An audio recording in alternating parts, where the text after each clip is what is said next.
সুইজারল্যান্ডের উইন্টারের টাইমটা, মানে এখানে তো বেশিরভাগ টাইমটাই হলো যখন উইন্টার হয়, উইন্টারের সময় তখন এরকম আইস জমে যায়, বা যখন সামারের সময় হয় তখন গ্রিন হয়ে যায় এইসব জায়গাগুলো সব। এটাই হলো সুইজারল্যান্ডের সৌন্দর্য।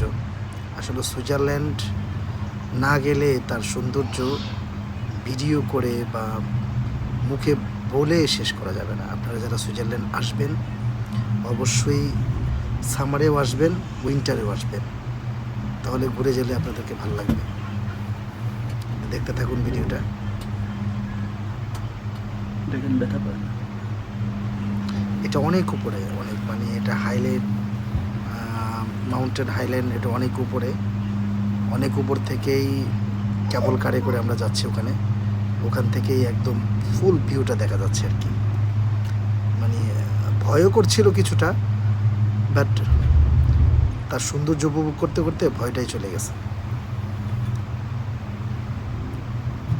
মনে হচ্ছে নিচে একদম সাদা, মানে এমনভাবে আইসগুলো পড়ে আছে, এখানে আপনি যদি নিচে হাঁটতে চান হাঁটতে পারবেন না, মানে এটা পিচিল খেয়ে পড়ে যাবেন।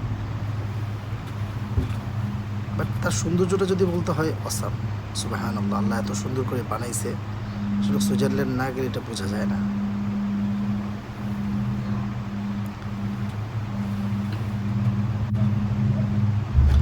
ইউরোপের মধ্যে সর্বোচ্চ দেশ যদি বলি এবং মানে সবচেয়ে সুন্দর দেশ, যেমন আমরা ইন্ডিয়ার মধ্যে কাশ্মীরটা অনেক সুন্দর। আর ইউরোপের মধ্যে সবচেয়ে, মানে ওয়ার্ল্ডের মধ্যে সবচেয়ে ন্যাচারাল সৌন্দর্য দেশ হলো সুইজারল্যান্ড। আপনি সুইজারল্যান্ডে না গেলে এই সুইজারল্যান্ডের সৌন্দর্যটা কখনোই চোখে উপভোগ করা যাবে না। মানে মাউন্টেন, কী যে আল্লাহ তাআলা এত সুন্দর করে মাউন্টেনগুলোরে আইস দিয়ে বরফ দিয়ে ঢেকে রাখছে। আর সামারে আসলে তখন দেখা যায় যে সামারে মানে কী পরিমাণ বরফ পাহাড়ের মধ্যে পড়তেছে, কী পরিমাণ আইস, আল্লাহ তাআলা আসলে কোত্থেকে যত আসে আইসগুলো আসে, এটা আল্লাহই জানে ভালো।